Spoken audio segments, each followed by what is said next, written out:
अस्सलाम वालेकुम दोस्तों। हर कोई बरतानिया और आयरलैंड के बारे में जानता है, लेकिन दोनों के माबैन आइल ऑफ मैन के बारे में निस्बतन बहुत कम लोग जानते हैं। इसके छोटे साइज़ के बावजूद जजीरे का एक अनोखा और मतन्नो विरसा है। यूरोप के बेहतरीन महफूज करून वस्ता के किलों में से एक कासिल रोशेन इस जजीरे की सबसे बड़ी तवज्जो का मरकज़ है। आइल ऑफ मैन के पास दुनिया की सबसे काम करने वाली वाटर व्हेल भी है, जो बारूदी सुरंगों को पानी मुहैया करती थी, और दरियाफ्त करने के लिए 1 दर्जन कदीम और नियोलिथिक साइट्स मौजूद हैं। आइल ऑफ मैन सियाहत के लिए खास तौर पर आसान है, क्योंकि जजीरे के बेशतर हिस्से को बिजली यहाँ तक हॉर्स पावर से चलने वाले विरसा रेलवे की नेटवर्क पर सफर करते हुए देखा जा सकता है। डगलस का दारुल हुकूमत शहर गोरों के ट्रामों से तलाश किया जा सकता है, जो विक्टोरियन ज़माने में सन 1876 से शुरू हुआ था। लेकिन विरासत के अलावा और भी बहुत सी चीज़ें हैं जो आइल ऑफ मैन को एक दिलचस्प मुकाम बना रही हैं।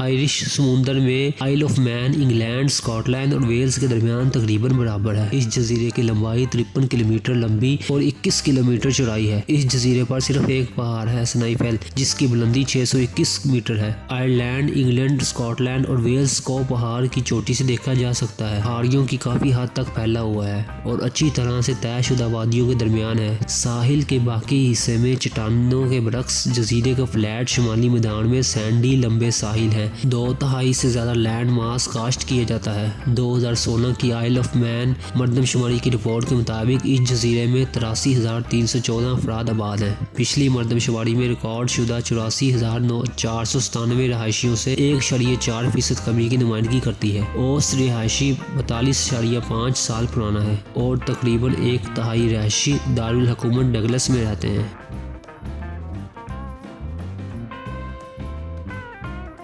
इस मुकाम के बावजूद आइल ऑफ मैन कभी भी बरतानिया का हिस्सा नहीं रहा। इसके बजाय ये बरतानवी जज़ायर के अंदर जजीरे के 3 इलाकों में से एक है, जो क्राउन इन्हसार के तौर पर जाना जाता है। दूसरे 2 जजीरे ग्रेंसी के बैलीविक और जर्सी के बैलीविक हैं। वलीअहद इन्हसार बरतानवी वलीअहद की खुद हुकूमत है। आइल ऑफ मैन में सरबराही मुमलिकत का खिताब लॉर्ड ऑफ मैन है। ये मलका एलिज़ाबेथ II के ज़ेर एहतमाम एक करदार है और वलीअहद का ज़ाती नुमाइंदा लेफ्टिनेंट गवर्नर है, जिसे लॉर्ड ऑफ मैन ने 5 साल की मुद्दत के लिए मुकर्रर किया है। टेनवाल्ड आइल ऑफ मैन पार्लियामेंट की 2 शाखों पर मुश्तमिल है। हाउस कीज, जिसकी 24 अरकान है, और कानून साज कौंसल, जो ज्यादातर हाउस ऑफ कीज के जरिए मुंतखब होती है। दरअसल बरतानिया की हुकूमत जजीरे के दफाई और बैनुल अक़वामी ताल्लुकात की ज़िम्मेदार है। टेनवाल्ड दुनिया की सबसे कदीम मुसलसल पार्लियामेंट भी है, जब कानून साजी का निज़ाम 800 ईस्वी के आसपास मुतारिफ कराया गया था, जब आइल नॉर्वे सल्तनत जजीरे का एक हिस्सा था।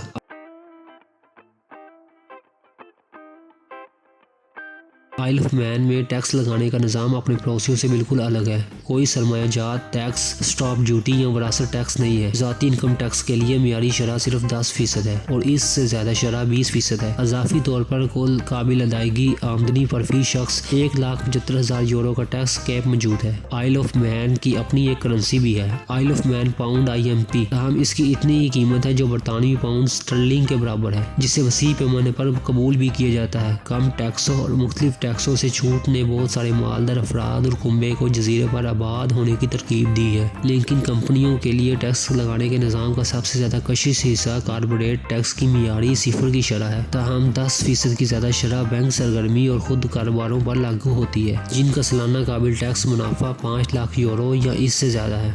2006 में मुतारिफ कराए गए 0% कॉर्पोरेट टैक्स की शरह के मुताबिक आइल ऑफ मैन अब कंपनी के लिए एक बेहतरीन मरकज़ के तौर पर जाना जाता है।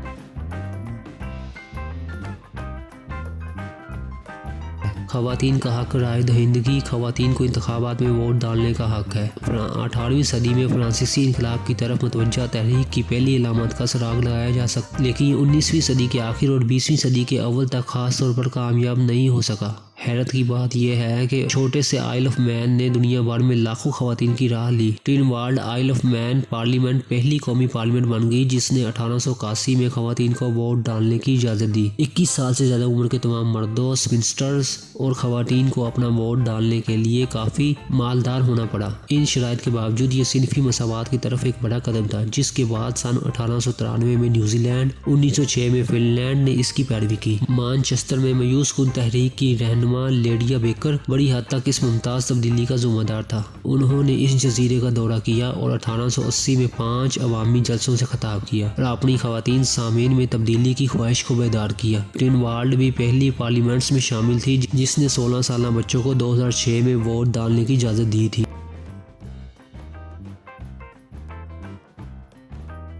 ऑरोरा बोरियलिस, जिसे शुमाली लाइट्स के नाम से भी जाना जाता है, इस वक्त होता है जब आने वाली शमसी तापकारी ज़मीन के ऊपरी माहौल से टकरा जाती है और एटम्स को रोशनी की सूरत में तवानाई का अखराज करते हुए एक नई तवानाई की रियासत की तरफ रागिब करती है। इस रुझान को शुमाली अर्ज़लबल्दो बशमूल नॉर्वे, अलास्का, आइसलैंड और स्कॉटलैंड के शुमाली हिस्सों से देखा जा सकता है, लेकिन निस्बतन कम हवा और रोशनी के आलूदगी की बदौलत आइल ऑफ मैन आमतौर पर शुमाली लाइटों और सितारा नगाहों को देखने के लिए एक बेहतरीन जगह है। यहाँ तक कि कुछ फोटोग्राफर और सियाह सिर्फ रात के आसमान से लुत्फ अंदोज होने के लिए जजीरे का सफर करते हैं। जजीरे के चारों तरफ छुपे हुए 26 तरीकी स्काई साइट्स हैं। बहुत से फल्कियाती मकामात को नंगी आंखों से देखा जा सकता है। इसमें ओरियन नेबुला, 1500 नूरी साल दूर मिल्की वे गैलेक्सी और एंड्रोमेडा गैलेक्सी भी शामिल है, जिसकी रोशनी तकरीबन 25 लाख सालों से हमारे पास जा रही है।